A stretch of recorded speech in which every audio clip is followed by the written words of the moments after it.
గొప్ప మెజార్టీ ఇచ్చారు. ఈరోజు పవన్ కళ్యాణ్ గారు కానీ, లేకపోతే చంద్రబాబు నాయుడు గారు కానీ, లోకేష్ గారు కానీ డే వన్ నుంచి ఈ ఈ ప్రయత్నాల్లోనే ఉన్నారు. ఎందుకంటే కార్యకర్తలు ఎక్కడ కూడా అదుపు తప్పుకోకుండా. ఎందుకంటే మీకు ఈ సందర్భంగా ఒక మాట చెప్పాలి. ఉత్తరాంధ్రలో శివశంకర్ గారు ఎవ్రీ నూక్ అండ్ కార్నర్ కార్యకర్తలతో ఉంటారు.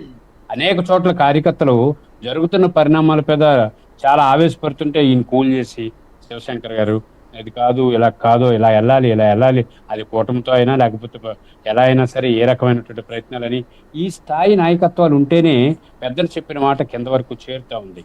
ఈరోజు జగన్మోహన్ రెడ్డి గారి మనుషులు కానీ, లేకపోతే మనం అనుకున్నటువంటి చిల్లర వార్తలు ప్రచారం చేసేవాళ్ళు కానీ ఆలోచించాల్సింది ఏంటంటే, ప్రభుత్వంలో లోపాలు జరిగితే, ప్రభుత్వ పథకాల్లో లోపం ఉంటే, ప్రభుత్వం చూడలేని అంశాన్ని చూపించగలిగితే అది నిజమైన రాజకీయం. కానీ వ్యక్తుల్ని పట్టుకొని వాళ్ళని ఇబ్బంది పెట్టి ఆ వ్యక్తుల్ని అనవసరంగా నేను చూశాను. మరి లోకేష్ గారు చాలా గౌరవంగా గర్వంగా ఆ ట్వీట్ చేశారు, అవసరం లేదు ఇలాంటివి పెట్టొద్దని చెప్పి. పవన్ కళ్యాణ్ గారు ఈరోజు రాష్ట్రంలో 3 పరిణామాలు మనం ఆనందపడాలి. నేను ఇప్పటి వరకు ఉదయం నుంచి ఫాలో అవుతున్నాను. ఒకటి, పిల్లలతోటి మినీ అసెంబ్లీ కండక్ట్ చేశారు. ఎంత అద్భుతంగా జరిగింది అనుకుంటున్నారు. రాష్ట్ర చరిత్రలో అద్భుతంగా ఆ పిల్లలకి ఒక అంటే ప్రజాస్వామ్య వ్యవస్థ ఈరోజు అంత అద్భుతమైనటువంటి దేశంలో రాజ్యాంగ దినోత్సవం.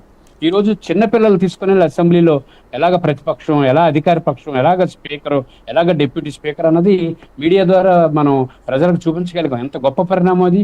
రెండోది, 2000 ఎకరాల పైచీలకు కొబ్బరి తోటలు చచ్చిపోతే అక్కడ ప్రజల్ని ఒక దారికి తీసుకురావడం కోసం పవన్ కళ్యాణ్ గారు వెళ్ళినటువంటి యాత్ర. మూడోది, ఇటువంటి రప్చర్ చెయ్యొద్దు, చాలా గౌరవంగా నిజాయితీగా ఉండాలని లోకేష్ ఇచ్చినటువంటి ట్వీట్. ఇది కాదా అండి డెమోక్రసీకి కావాల్సింది? ఇది కాదా అండి ప్రశాంతమైన వాతావరణంలో రాజకీయాలకు కావాల్సింది? గ్యారంటీగా పవన్ కళ్యాణ్ గారు కానీ, చంద్రబాబు నాయుడు గారు కానీ, లోకేష్ గారు చెప్పిన మాట కింద వరకు వెళ్ళాలి. ఎందుకు? ఈ రాష్ట్రం అభివృద్ధి చెందాలంటే. ఇప్పుడు అనవసరంగా వీళ్ళు రప్ప అంటే వాళ్ళు రప్ప అని వీళ్ళు ఫ్లెక్స్ కట్టి వీళ్ళు ఏమని చివరికి కుటుంబాల నేపథ్యంలోకి వెళ్ళిపోయి, లేకపోతే అనవసరమైన విషయాల్ని మన ఆజ్యం పోసి అభివృద్ధిని కుంటుపరిచే ప్రయత్నం వైఎస్ఆర్ పార్టీ నుంచి చేస్తున్నటువంటి వాళ్ళు, లేకపోతే రాజకీయాల్లో అరాచకం సృష్టించాలనుకునే వాళ్ళు పార్టీలతో పక్కన లేకపోతే చాలా మంది ఉన్మాదులు ఉన్నారు. చాలా మంది బయటికి కనిపించినటువంటి పిచ్చి వాళ్ళు ఉన్నారు. ఇలాంటి వాళ్ళు అందరి పని ఏంటి? ప్రశాంతంగా ఉన్న వాతావరణాన్ని పాడు చేయడమే వాళ్ళకి గొప్ప ఆనందం, వాళ్ళకి పండగతో సమానం. ఈ వాతావరణాన్ని ఆపాలనుకుంటే గ్యారంటీగా మీ బోటోళ్ళు, సోదరుడు రాజేష్ గారు లాంటి వాళ్ళు, శివశంకర్ గారు లాంటి వాళ్ళు, మా స్థాయి నుంచి కూడా పైన ఉన్నటువంటి నాయకత్వాలు అవసరం. గ్యారంటీగా 8 ఏం జరగచ్చు, గ్యారంటీగా మనోవేదన ఉంటుంది. ఇదేంటి మనకు అధికారం వచ్చింది కదా, మనం మాట్లాడకపోతే ఎట్లాగా, మరి వాళ్ళు మాట్లాడుతుంటే ఎలాగని కాదు. ప్రభుత్వం చాలా నిష్కర్షగా, నిబద్ధతగా పొరపాటు జరిగిన ప్రతి ఒక్కరిని కూడా తీసుకొచ్చి లోపడేసే ప్రయత్నం చేస్తున్నప్పుడు అందులో మన పార్టీ నుంచి ఉండకూడదు, కూటమి నుంచి ఉండకూడదు.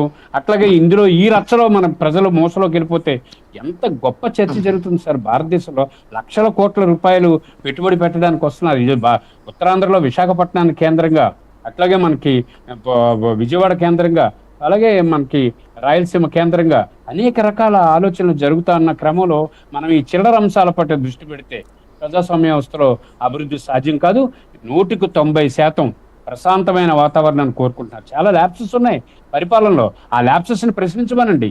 మాజీ ముఖ్యమంత్రిగా ఆయనకున్న అనుభవాన్ని, ఆయనకున్నటువంటి మాజీ ఎమ్మెల్యేలు, మాజీ మంత్రులతో ఇదిగో లోపం నేను చెప్తాను. ఈరోజు రాష్ట్రంలో మేజీకి ధర లేదు, లేకపోతే ఇగో రైతుకి పలానా దగ్గర గిట్టుబాటు అందలేదు, కౌలు రైతుల సమస్యలు ఉన్నాయి, ఇగో కొబ్బరి రైతులు పవన్ కళ్యాణ్ గారు వెళ్ళారు, వెళ్ళక మునిపే వీళ్ళు చెప్పుంటే బాగుండేది, అట్లాగే ఏదో చెరుకు రైతు ఉత్తరాంధ్రలో ఇబ్బంది పడుతున్నాడు, అట్లాగే వికలాంగుల కోసం పెన్షన్లు ఇస్తానని చెప్పి ఆ రీవెరిఫికేషన్లో ఒక్కొక్క వికలాంగుడికి 3-4 జిల్లాలు దాటిస్తున్నారు, ఆ హాస్పిటల్ ఇబ్బంది పడుతున్నాయి. ఇది ప్రజా సమస్య, ఇది మాట్లాడాలి. అంతేగాని ఇవి మానేసి సోషల్ మీడియా ఉంది కదా అని చెప్పి చెత్తా చెదారాన్ని పోగు చేసి ఆ వ్యక్తుల తాలూకా స్థాయిని కూడా మర్చి, ఆ స్థాయి ఎవరినైనా సరే ఆ మనిషి అవతల మనిషితో మాట్లాడే అర్హత లేని వాడు పోస్టులు పెట్టే పరిస్థితి తీసుకొచ్చి ఆ పోస్టులకి వీళ్ళు సమాధానం చెప్పి అదో పెద్ద చర్చ అదో పెద్ద రచ్చ.